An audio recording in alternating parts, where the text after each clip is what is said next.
It was day 17 of Diddy's trial. Porters weren't allowed to use cameras that day. They had to rely on their notes to capture the moment.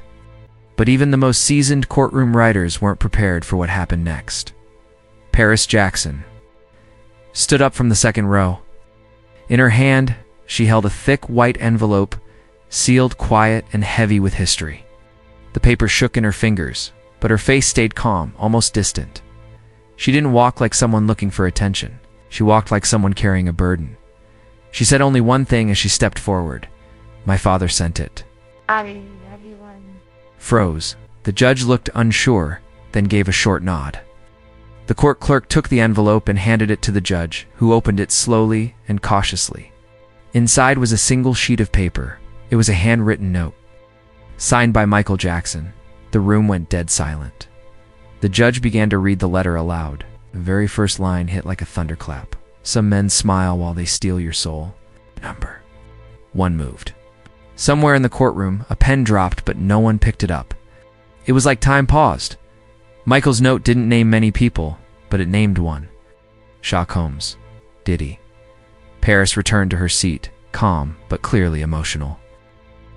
Didn't explain anything further? She didn't need to. The judge's voice carried her father's warning into the courtroom. Michael's message was simple. There are men in this business who will charm you, lift you up, and the moment you trust them, they'll use you. And Diddy was one of them. Paris had no plans to testify that day. She hadn't even planned on showing up, but the night before, she couldn't sleep. Something inside her told her she couldn't stay silent anymore.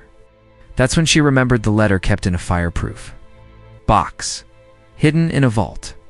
A letter Michael had written years ago. She had read it before, back when she was a teenager, but it hadn't made sense. The names and warnings felt like riddles. But after hearing what had happened to a woman named Zanaya, everything changed. Suddenly, her father's words clicked, so she got on a plane. Quietly, alone. She walked into the courtroom and sat in the back until the right moment, when she took the witness stand. She didn't speak with anger.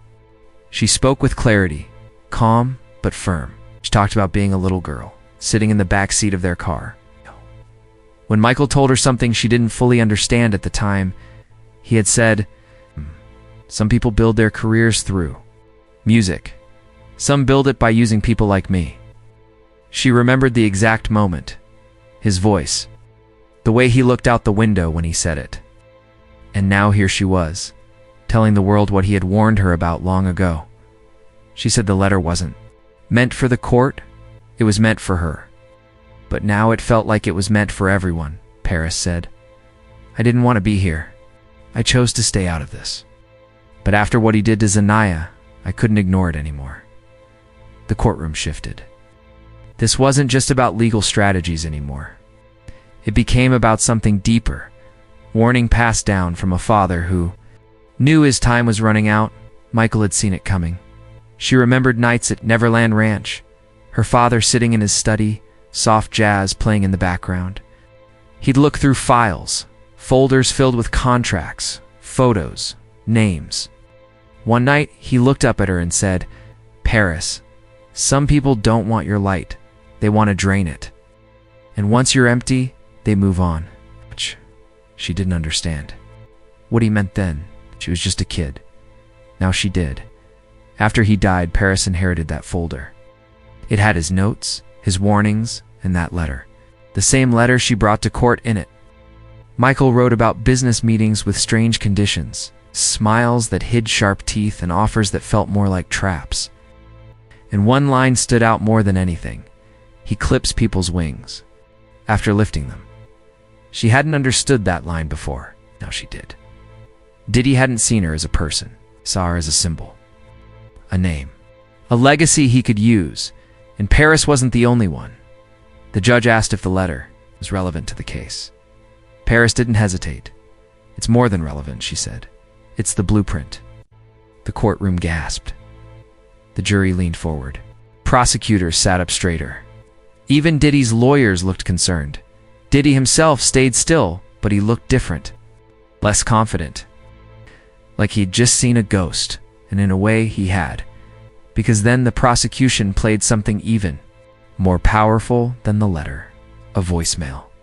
Michael Jackson's voice. From years ago? A private message left with his old lawyer in it, Michael said. Something's not right. They say it's for business, but it feels off. Keep Paris away from Chacombs, please. I'm begging you. The courtroom fell silent again. Not a single word. No coughing, no shuffling, just silence. Even Diddy didn't speak. His face changed. His posture stiffened. The jurors looked shaken. Michael's voice wasn't loud. It wasn't angry. It was real, and it was filled with fear. The defense tried to fight back. They argued the letter was personal. It's just a grieving daughter holding on to memories. Not real evidence. But the prosecution responded fast. They pointed to Zanaya's testimony. They matched Michael's words to what the victims had described. The same manipulation, the same tactics, same silence. They said, Michael Jackson wasn't just afraid, he was right. The court allowed both the letter and the voicemail into evidence. Then Diddy's lawyer made one last move. He showed a picture of Diddy and Michael smiling together at a public event. If Michael feared him, he asked, why did he keep showing up in public with him? Paris leaned toward the mic. Calm, steady. You smile in this business too. Survive, she said. Once again, the room went quiet. The defense tried another angle. They asked if the letter had been notarized, if there was any proof it was authentic. Paris said simply, it wasn't meant for the world. It was meant for me. You don't always need to prove the truth. Sometimes you just know it. That was. When the final blow landed, the prosecution played an old interview clip. Michael Jackson, speaking to a journalist, saying, some people don't just chase success, they destroy others to get it. I've seen it. I've warned those close to me. He didn't name names. But now, everyone could fill in the blanks. Diddy sat still, jaw tight, hands folded. No more swagger. No more smiles. Outside the courtroom, news spread fast. Michael Jackson's letter shakes Diddy trial. He clips wings, the phrase went viral. Some believed Paris, some didn't. Protesters and fans gathered outside, but inside, something had shifted. The courtroom was no longer just a place for legal arguments. It had become a place of truth, of legacy, of reckoning. Later that night, Paris didn't go to a big mansion or fancy hotel. She stayed in a quiet apartment nearby. Alone, no media, no noise. She sat on her bed, opened the envelope again, and read the letter one more time. If they ever try to erase your story, it said, tell mine. It will protect you. She folded it slowly and placed it back in its envelope, not to hide it, but to keep it safe until it was needed again. Because now, she understood something bigger.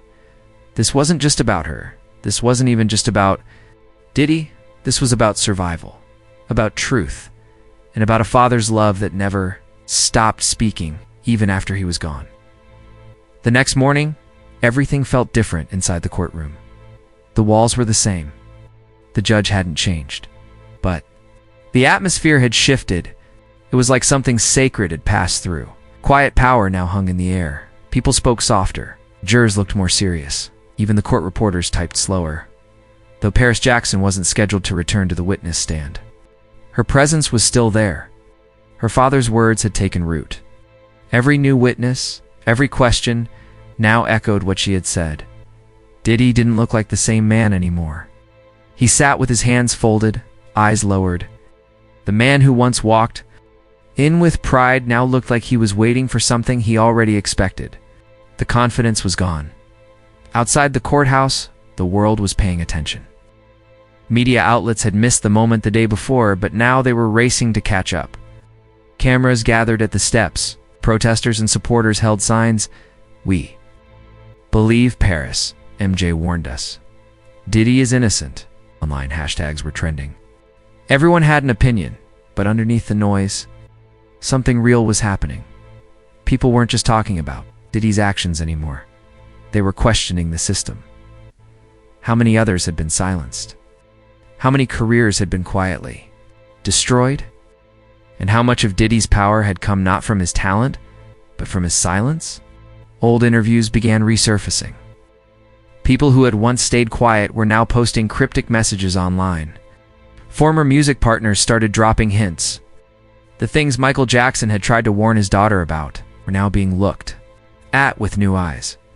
The courtroom was preparing for final arguments. The trial was almost over, but the damage had already been done. The story wasn't about winning or losing anymore. It had become something larger. A father's handwritten letter. A voicemail never meant to be heard in public. A daughter brave enough to stand up and speak the truth, and a man who had once seemed untouchable, now sitting in silence. As court adjourned that day, Paris didn't wait for photographers. She didn't wave. She didn't stop for interviews. She walked out quietly. Someone in the crowd called out, "You did it for him?" And for the first time that day, she smiled. Not a fake smile, not a performance. Just a small, honest smile, like she knew that her father had finally been heard. The world could debate the verdict, but something much bigger had already been decided. The truth had come out, and no one, not even someone as powerful as Diddy, could stop it now. By the end of that week, everyone inside the courtroom had changed. The prosecutors were more focused. The defense seemed tense, unsure of what move to make. Next, even the judge had become more careful, listening to every word with deep concentration. No one wanted to miss a thing, not after what Paris Jackson had revealed.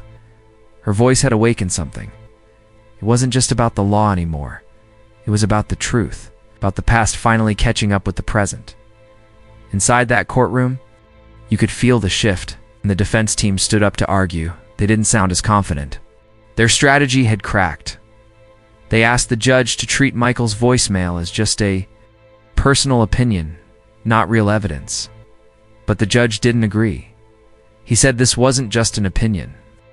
Michael Jackson had named Diddy directly. His words weren't abstract. They were clear, direct, and the court would treat them as such. For the first time since the trial began, Diddy finally spoke out loud. He stood up, turned toward the judge, and said it was a smear campaign.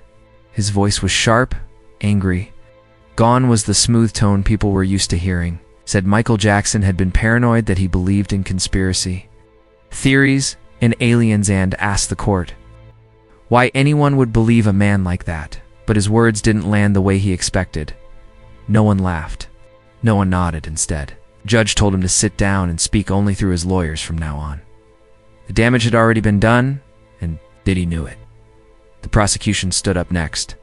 Calm, steady. They addressed the jury. They said, "You've heard from Zanaya. You've heard from Paris Jackson. You've now heard from Michael Jackson himself. Diddy calls it paranoia. But we ask you, how many times does a man have to be right before we stop calling it that?" They let that question sit in the air for a long moment. No one had an answer. Because deep down, everyone in that room knew. Michael hadn't been paranoid. He'd been right. Paris sat quietly through it all. Hands in her lap. Face still. She didn't need to speak again. She had already done her part. She had protected her father's legacy, just like he asked her to, not with a song, not with a headline, but with the truth. And now, that truth had found its place on the record forever. As the jury left the room that night, no one spoke. They walked out in complete silence, their faces serious, their thoughts heavy. Reporters rushed to write their stories. Phones buzzed. Tweets went out. Headlines were typed before anyone even reached the sidewalk. But inside the courthouse, where the letter had been read, the voicemail played, and the truth lay bare, there was a different kind of silence. A silence that felt sacred, because for once, the courtroom had done what it was meant to do. It had listened, and the voice it heard wasn't just from a witness. It was from a father, a legend, a man who had spent his whole life trying to protect what mattered most, his children. That night, Paris didn't celebrate. She didn't post. She didn't talk to the press. She returned to her quiet apartment. She sat on the edge of her bed, and she pulled the letter out one last time. She read the final line again. "If they ever try to erase your story, tell mine. It will protect you." She folded it slowly, carefully, and placed it back in its envelope. Not to hide it, but to keep it safe, because she knew. This wasn't the end. This was only the beginning. The beginning of something bigger than any one case. Any one trial for any one man. This was a warning that could no longer be ignored. A light that no one could turn off. And no matter what the verdict said at the end of the trial, the world had already made up its mind. Michael Jackson's voice had been heard, and his daughter made sure it could never be silenced again.